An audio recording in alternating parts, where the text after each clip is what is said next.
예, 오늘 수요일에 기도해 오신 여러분 모두에게 우리 하나님께서 은혜 베풀어 주셔서 여러분의 마음속에 하나님의 말씀을 듣는 가운데에 문제가 해결되고 여러분 마음에 평안이 부어지는 복된 수요일 되시기를 주님의 이름으로 축복합니다. 우리는 수요일마다 하나님 나라에 대한 이야기를 듣고 있습니다. 예수님께서 이 땅에 이루시고 싶어하는 하나님의 나라를 그의 제자들이 어떻게 이루어가고 있는가, 그리고 오늘 이 시대를 살아 우리는 어떻게 하나님 나라를 이루어야 되는가, 그런 것들에 대해서는 하나님의 음성을 우리가 듣고 있는 중에 있습니다. 그래서 지난주에는 우리가 칭찬받는 공동체, 초대교회를 통해서 칭찬받는 공동체가 뭐냐, 하나님의 복음을 잘 증거해서 수많은 죽은 영혼을 살려내는 공동체다. 그래서 초대교회 성도들은 설교할 때 3,000명이 회개하고 5,000명이 회개하는 그런 놀라운 폭발적인 역사들이 일어난 것처럼 우리가 나아가서 복음 전하는 그 공동체가 진짜다, 그런 내용의 말씀을 여러분에게 전했습니다. 뿐만 아니라 내가 은혜 받고 내 안에만 머물러 있는 썩은 사람이 아니라 흘려 보냄으로 말미암아 많은 사람을 살려내는 공동체가 진짜다, 그렇게 말씀드렸죠. 그래서 초대교회 성도들은 자신의 재물을 가지고 가난한 사람들 막 나눠줬지 않습니까? 저와 여러분도 이런 나눔의 공동체가 될 때 하나님은 거기에 정말 칭찬받는 공동체다, 그렇게 말씀해 주시는 것입니다. 뿐만 아니라 하나님의 그 칭찬받는 공동체는 특징이 뭔가 하면 표적과 기사를 통해서 하나님의 능력이 말이 아니라 실제가 되게 하는 공동체다, 그렇게 말하는 것입니다. 우리 진교교도 기도해 줄 때 능력이 나타나고 여러분의 모든 삶에 하나님의 살아계심을 보여주는 그런 멋진 하나님의 백성들이 되시기를 주님의 이름으로 축복합니다. 자, 오늘 읽은 이 성경 본문은 여러분이 너무나 잘 아는 말씀 아닙니까? 이 베드로와 요한이 성전에 기도하러 올라가다가 성전 미문에 앉아있는 한 번도 걸어보지 못한 지체장애인을 향하여 곧 나사렛 예수 이름으로 일어나 걸어라 그랬더니 그가 벌떡 일어나서 그토록 그가 사모했던 성전으로 뛰어들어가서 하나님을 찬미하고 예배하는 이런 놀라운 역사가 일어나는 것, 우리에게 증거하는 것 아닙니까? 이게 만약 소설이라 그래도 너무나 멋진 일인데 이게 소설이 아니라 실제로 일어난 사건이기 때문에 능력이 있는 것입니다. 바라는 것은 저와 여러분에게도 이런 놀라운 일들이 일어나서 여러분이 가는 곳마다 죽은 자들이 살아나고 병든 자가 고침받고 지체장애인이 일어나는 이런 놀라운 기적이 우리 세대에도 경험되기를 원한다, 그런 뜻입니다. 우리가 믿는 예수님이나 그들이 믿었던 예수님은 동일한 것입니다. 그때는 되고 지금은 안 된다. 그것은 어떤 면에서 보면 우리의 믿음이 없음을 주님 앞에 인정하고 하나님 앞에 그런 믿음을 달라고도 기도하는 것이 오늘 이 시대에 저와 여러분이 이 말씀을 믿는 믿음이라는 것입니다. 이건 옛날에 일어났던 일이야, 우리에는 일어나지 않아, 이게 아니라 하나님, 이 사건이 내 사건이 되게 하옵소서, 이렇게 볼 수 있다 그러면 저와 여러분에게도 놀라운 일들이 일어나지 않겠습니까? 그러니까 우리가 그런 믿음을 가지고 이 땅을 살아가자 오늘 이 말씀을 통해서 깨닫게 되는 것인데, 오늘 말씀을 통해서 우리에게 가장 중요한 것이 무엇인지를 말씀해 주고 있는 내용입니다. 자, 첫 번째 메시지 한번 들어볼까요? 같이 한번 읽습니다. 우리의 믿음 생활에 가장 중요한 것은 지속적인 기도이다. 자, 오늘 이 성경 본문에 보면 베드로와 요한이 제9시 기도 시간에 가죠. 여러분, 유대인들에게 있어서요 3번 기도를 하게 됩니다. 3시, 그러니까 오전 9시, 6시, 12시, 그리고 9시, 오후 3시, 이때 3번을 성전에 가서 기도하는 게 이 유대인의 전통이라는 거예요. 그런데 여러분, 베드로와 요한이 지금 그 기도 시간에 올라가고 있는 거예요. 여러분, 무슨 이야기죠? 이 놀라운 변화를 이야기하는 거예요. 베드로와 요한은요 정말 기도하는 것을 힘들어했던 사람이에요. 여러분이 잘 아는 것처럼 예수님이 십자가에 죽기 전에 겟세마네 동산에서 기도하러 갈 때 제자들을 다 데리고 올라갔죠. 그리고 특별히 베드로와 요한과 야고보는 자기 곁에 두면서 너희들이 나를 위하여 중보기도 해달라고 그렇게 요청했죠. 근데 여러분 한번 물어보십시다. 여러분 너무 잘 아니까, 베드로와 요한이 그때 기도했습니까? 잤습니까? 자고 있었어요. 그만큼 그들은 기도를 힘들어하던 사람들이에요. 근데 여러분, 이들이 성령 충만함을 받고 난 이후에 그들은 기도가 능력이 된 것입니다. 기도하는 시간에 올라가서 기도하는 것을 즐겨하는 사람으로 변화된 것입니다. 여러분, 이게 정말 중요한 지점입니다.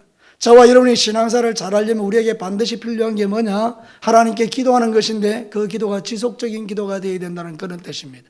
했다가 안 했다가, 기분 좋으면 했다가 기분 나쁘면 안 했다가, 그때그때마다 감정이 요동하고, 아니면 여러분이 갑자기 급한 일이 있을 때는 기도하고 평안하면 기도하지 않고, 이게 아니라 널뛰기와 같은 기도 생활이 아니라 항상 요동함이 없이 편안하게 언제든지 기쁠 때나 슬플 때나 잘 될 때나 못 될 때나 항상 하나님 앞에 머물 수 있는 이 정기적 기도가 능력이라는 것입니다. 여러분에게 그런 기도의 시간이 있게 되기를 주의 이름으로 축복합니다.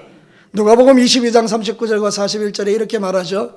예수께서 나가사 뭐를 따라서요? 습관을 따라 감람산에 가시매 제자들도 따라갔더니, 감람산 예수님 기도하던 장소죠, 그죠? 습관을 따라 기도하던 그곳에 갔다는 거예요. 그곳에 이르러 그들에게 이르시되 유혹에 빠지지 않게 뭐하라고? 기도하라 하시고, 그들을 떠나 돌 던질 만큼 가서 뭘 하고요? 무릎을 꿇고 기도하였다. 사랑하는 성도 여러분, 우리 예수님은요 습관을 쫓아 기도하셨던 분이에요. 그래서 제자들이 예수님에게 배워야 될 게 기도였는데, 이제는 그 기도가 제자들에게 임한 거예요. 그래서 기도의 능력을 가지고 성전에 올라가서 지속적으로 기도하는 훈련들을 하던 이 제자로 변화되었다는 거예요.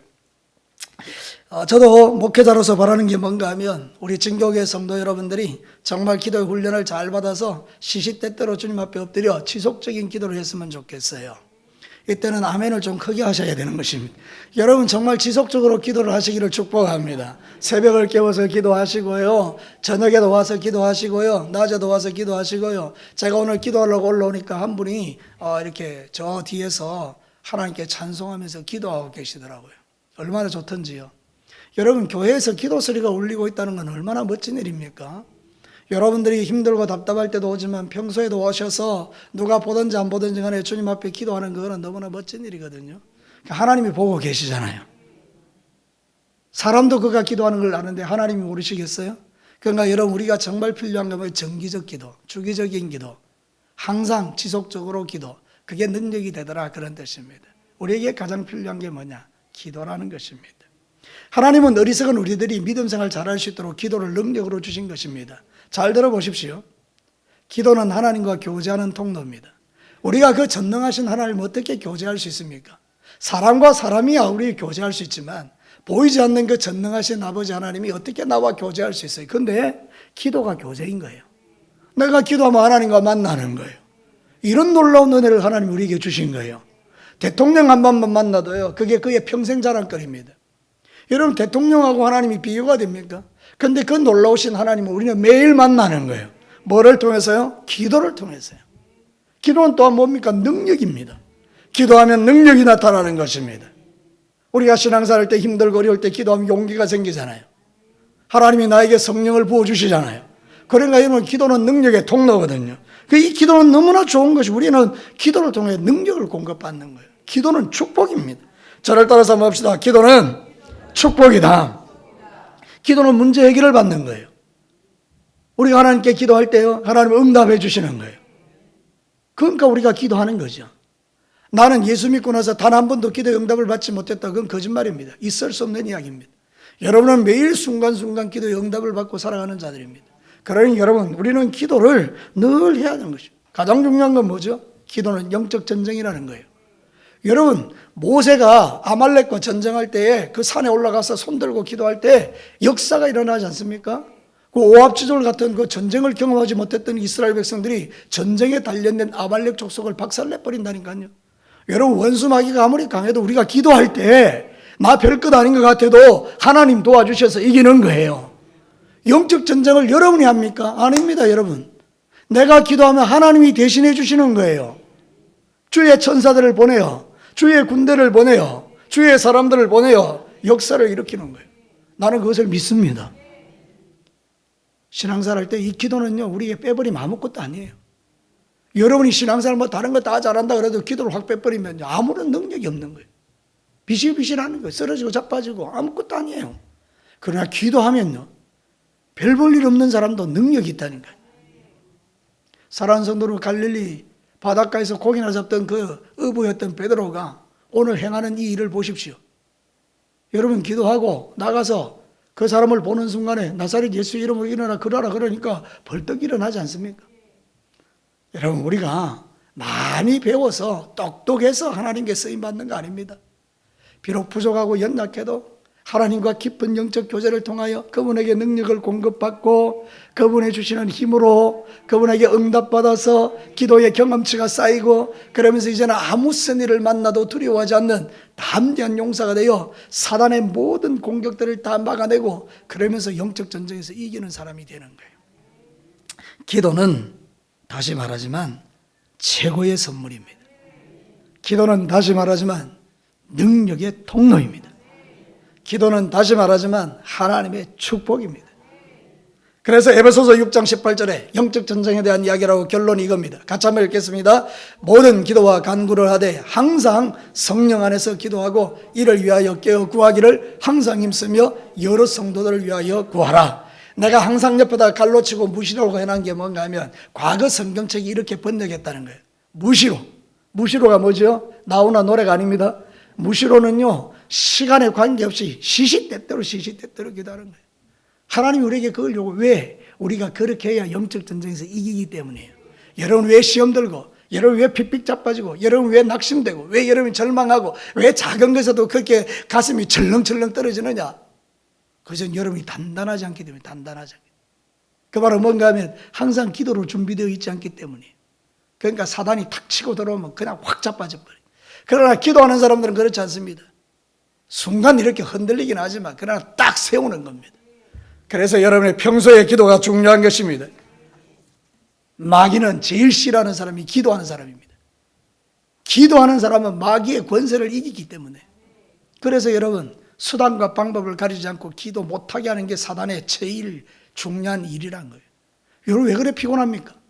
왜 그래 기도가 힘듭니까? 왜 그래 기도가 싫습니까? 왜 그래 기도의 자리가 나오기가 싫습니까? 아니면 기도의 자리에 나오려고만 하면 어떻게 그렇게 갑자기 연락도 안 하던 사람이 연락해가지고 만나자 그러고, 그 기도 좀 하려 그러면 갑자기 뭐 번뜩하고 떠오르는 생각 안에서 그거 처리하러 가다가 기도할 거 다 까먹어 버리고, 정말 각오하고 기도하려고 그러면 분명히 여러분에게 이상한 일들이 생겨서 기도를 못하게 방해하는 이 모든 일들은 도대체 누가 그렇게 만드는 겁니까?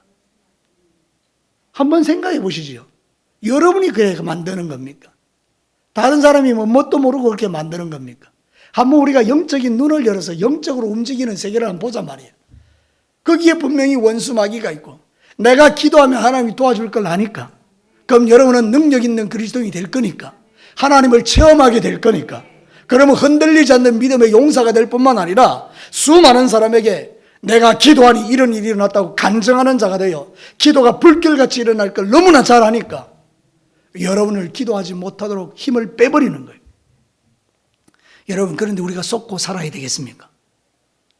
그걸 뻔히 알면서도 우리가 기도하는 것을 포기해야 되겠습니까? 사랑하는 성도 아닌 것입니다.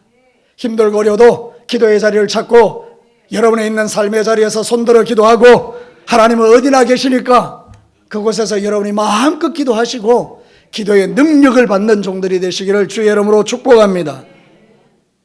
사랑하는 성도는 급한 일 당할 때만 주님 찾지 말고, 편안할 때도, 안전할 때도, 괜찮을 때도 주님과 교제하셔서 여러분의 모든 삶에 이 기도가 능력이 되어 여러분이 입으로 선포할 때 역사가 일어나는 그 주인공들 되시기를 주의 이름으로 축복합니다. 두 번째 메시지를 한번 들어볼까요? 같이 한번 읽겠습니다. 우리의 믿음 생활에 가장 중요한 것은 영혼에 대한 긍휼이다. 사랑하는 성도 여러분, 오늘 베드로와 요한이 올라가는 길에 그 사람을 봤죠. 그 사람도 자기를 봤죠. 그 눈과 눈이 마주쳤어요. 그때 베드로가 이렇게 말합니다. 주목하여 그를 보았다. 여러분이 주목하다는 말이 대단히 중요한데요. 아테니조라 그래서 단순히 시각적으로 눈과 눈이 마주치는 게 아니고 그 사람의 형편과 처지를 낱낱이 이렇게 살펴보는 것을 아네테조라 하는데요. 이 뭔가 하면 이 사람을 보는 순간에 그가 가지고 있는 그 지체장애와 더러운 옷과 구걸통과 그가 처한 형편과 처지 그 모든 것을 다 바라보았다는 뜻이에요. 여러분 한번 물어보십시다. 우리 동네에 거지가 하나 있으면 여러분 그 거지를 딱 쳐다보는 순간에 어떤 마음이 들습니까? 첫째, 더럽다. 둘째, 우리 동네 안 살았으면 좋겠다. 우리 집값 떨어뜨린다. 네 번째, 여러분들 너무 안 됐다. 너무 불쌍하다. 여러분 몇 번입니까? 거짓말하면 안 됩니다. 여러분 몇 번입니까? 다 4번입니다. 4번. 불쌍히 여기죠, 당연히. 너무너무 불쌍히 여기고 내가 있으면 뭐라도 좀 도와주고 싶고 그런 거 아니에요. 지금 이 베드로의 요한의 마음이 그렇다는 거예요. 그 사람을 보는 순간 너무 불쌍한 거예요. 이 마음이 어디서 온 거예요? 하나님으로부터 온 거예요. 하나님 우리를 긍휼히 여기시는 분입니다. 내가 하나님을 사랑하는 이유가 뭐냐? 하나님이 나를 긍휼히 여기기 때문에 그래요. 여러분 가만히 생각해 보면 하나님이 나를 긍휼히 여겨주지 않으면 나는 진짜 쓰레기 같은 인간이 될 수밖에 없잖아요. 실제로 쓰레기 같은 인간일 수도 있고요. 겉과 속이 다를 수 있고요. 외식하는 자일 수도 있고요. 목사의 타이틀을 쓰고 껍데기를 갖고 있으니 하나님 사랑하는 척 흉내내고 있을 수도 있고요. 누가 여러분이 내 속을 알겠습니까? 내 안에 있는 이 더러운 속을 누가 알 수 있겠습니까? 여러분은 하나도 모르죠. 그러나 나를 정확하게 꿰뚫어 하시는 분이 누구죠? 하나님이십니다. 근데 그분께서 나를 긍휼히 여기시는 거예요. 나를 심판할 자로 보지 않으시는 거예요. 왜? 나는 예수님의 보혈로 덮여 있으니, 주님이 나를 보혈로 덮어주셨으니 그 은혜의 힘으로 살아가는 거 아니에요.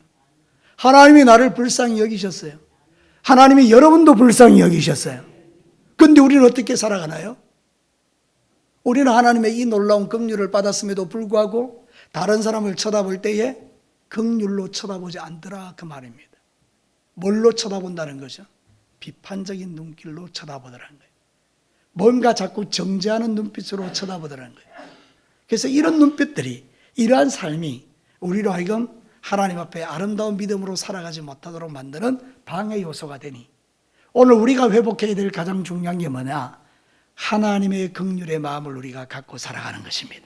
여러분의 마음에 주님의 긍휼이 임하기를 축복합니다. 하나님의 긍휼을 깨닫게 되기를 바랍니다. 그래서 다른 사람도 하나님의 마음으로 바라볼 수 있는 은혜가 먼저 저에게 그리고 여러분에게 있게 되기를 축복합니다. 그래서 성경은 이렇게 말해요. 에베소서 4장 32절에 다 같이 한번 읽어볼까요? 서로 친절하게 하며 불쌍히 여기며 서로 용서하기를 하나님이 그리스도 안에서 너희를 용서하신 것 같이 하라. 여러분, 우리가 긍휼히 여긴다는 말은 뭔가 하면 용서해 준다는 거예요. 그럴 수 있지. 그럴 수 있지. 나도 예전에 그랬지. 이런 나를 하나님이 용서하셨지. 그럼 다른 사람에 대해서도 그런 태도를 취하는 것이 진짜 그리스도인이다, 그런 뜻이고, 초대교회 성도들은 그렇게 삶을 살았다는 걸 우리에게 증명하고 있는 거죠. 여러분, 남을 향하는 모든 비난의 손길을 거두시고 그들을 향하여 따뜻한 눈길로 바라볼 수 있는 이 베드로의 눈빛이 예수님의 눈빛이요, 하나님의 눈빛입니다. 저는 압니다. 베드로는 잊을 수 없는 경험을 했습니다. 그가 예수님을 3번 부인하는 마지막 순간에 닭이 울 때 예수님이 자기를 쳐다보는 그 눈빛을 잊을 수가 없었습니다. 그 눈빛은 베드로야 어찌 네가 나를 배반하느냐, 그런 정죄의 눈빛이 아니라 앞으로 살아갈 그 베드로의 삶 속에서 그가 당해야 될 수많은 아픔과 고통과 괴로움과 그 모든 것을 다 이해하고 그를 사랑으로 용납해 주는 그 눈빛 때문에 베드로가 뛰쳐나가서 대성통곡하고 회개한 것입니다.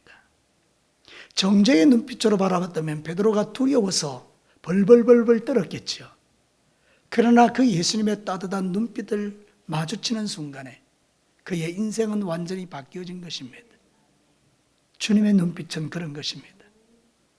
오늘도 저와 여러분이 베드로가 경험했던 그 주님의 눈빛으로 이 지체장애인을 바라보고 그를 불쌍히 여긴 같이 우리도 그런 눈을 갖게 되기를 주님의 이름으로 축복합니다. 여러분의 눈빛이 사납지 않기를 바랍니다. 여러분의 눈빛이 날카롭지 않기를 원합니다. 여러분의 눈빛이 너무나 따뜻하고 부드러워서 모든 사람이 여러분의 눈빛을 보는 순간에 그냥 마음이 녹아내리고 어떻게 저렇게 좋을 수 있나, 어떻게 저렇게 사람이 따뜻할 수 있나, 그게 이 시대를 살아가는 저와 여러분이 세상 가운데 보여줘야 할 아름다운 신앙의 모습인 거예요. 지금 세상의 눈빛이 얼마나 차갑습니까? 그러나 그리스도인들이 그 눈빛 하나가 세상을 바꿀 수 있다는 걸 기억하고 하나님 안에서 여러분이 더 풍성한 하나님의 은혜를 누리시게 되기를 축복합니다. 지금 이 시대는 다 이기적이에요. 나만 아니면 돼, 그러는 거예요. 내 자식만 아니면 돼. 근데 여러분 그렇지 않습니다. 우리가 이 시대를 살면서 서로를 향하여 참된 하나님의 마음을 가지고 격려하고 축복하고 위로하고 불쌍히 여기는 그 마음을 가지고 사는 건데요. 여러분, 어떤 주석가가 이 말씀을 해석하면서 예수님이 왜 이 사람을 남겨두었을까? 여러분 가만히 한번 상상해 보십시다. 이 지체장애인은 항상 거기 있었습니다. 다른 성경에 보면 이제 좀 뒤로 가면 이 사람의 나이가 한 40살 정도 됩니다. 나면서부터 안전병이었기 때문에, 지체장애인이었기 때문에 40년 동안 성전 비문에서 구걸을 하는 사람이라고 본다면 예수님이 계셨을 때 여러분 이 사람이 그때 있었을까요? 없었을까요? 있었어요. 예수님 그 사람 만났을까요? 안 만났을까요? 만났어요. 그럼 예수님이 고쳐줘야 되잖아요. 예수님 왜 안 고쳐줬을까요? 이 주석가는 이렇게 해석하는 거예요. 그것은 베드로와 요한을 위하여 남겨놓은 사역이다. 그래서 베드로와 요한이 그 사람을 이렇게 세움으로 주님을 대신하여 그 일을 하는 거예요. 그럼 이 이야기가 무슨 이야기인가? 오늘 이 땅에 남겨놓은 수많은 고통받는 자들은 누구의 몫이냐? 저와 여러분의 몫이라는 것입니다.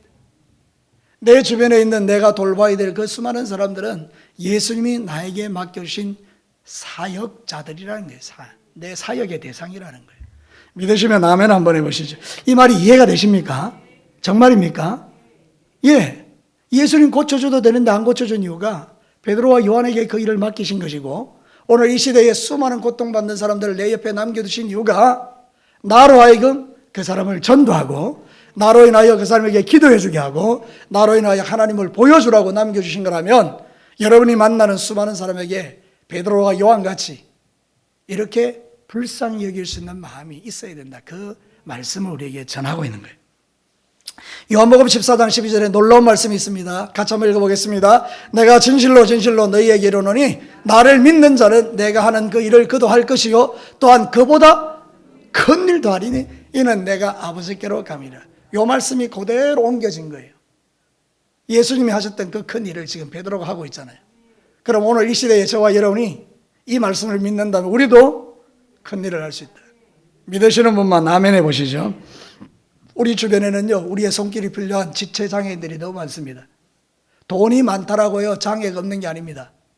여러분, 영적 장애자들이 너무 많은 것입니다. 하나님을 모르는 사람들, 오늘 죽으면 지옥 갈 사람이 너무 많은 거예요. 그 사람들을 왜 내 옆에 두셨을까요? 그런 남편을 왜 내 옆에 붙여두셨을까요? 그런 자식들을 왜 내게 맡기셨을까요? 이유는 딱 한 가지입니다. 베드로와 요한같이 그 사람을 일으키라는 것입니다.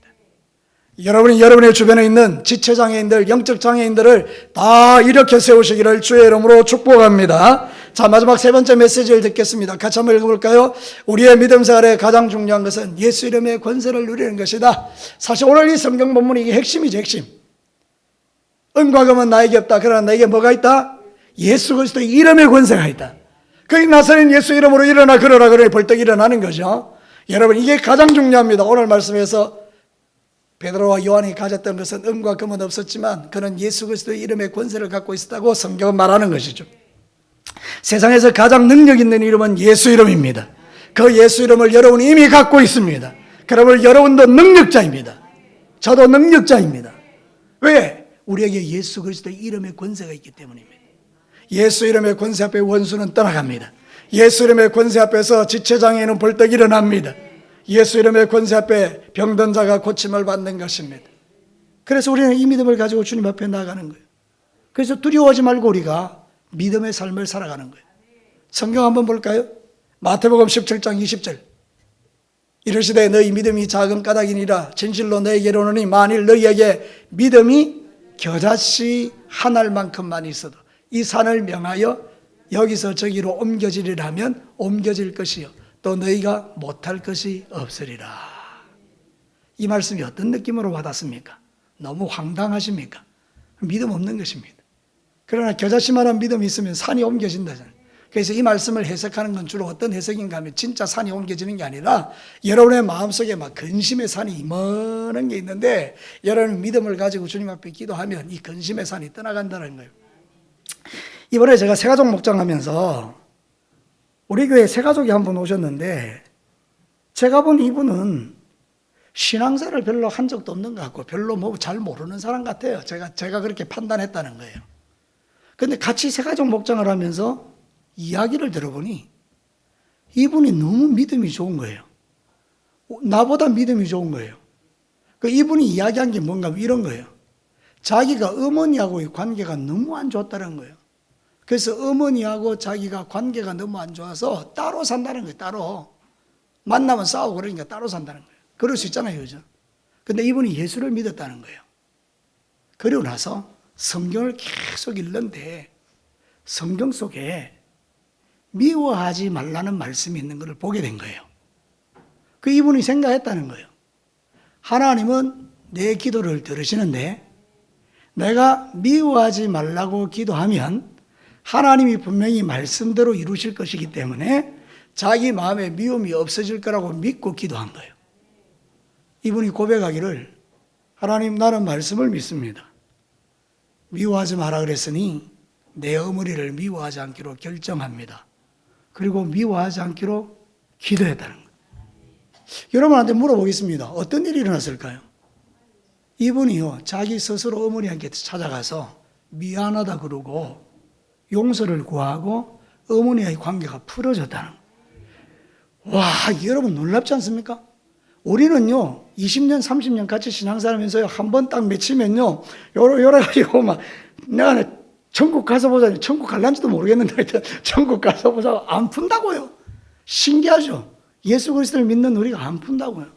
근데 이 사람은요, 예수 믿은 지 얼마 안 되는데요, 말씀을 읽다가 그 말씀을 보는 순간 말씀을 믿어버린 거예요. 그리고 그걸 가지고 기도했다는 거예요. 그리고 나서 화해했다는 거예요.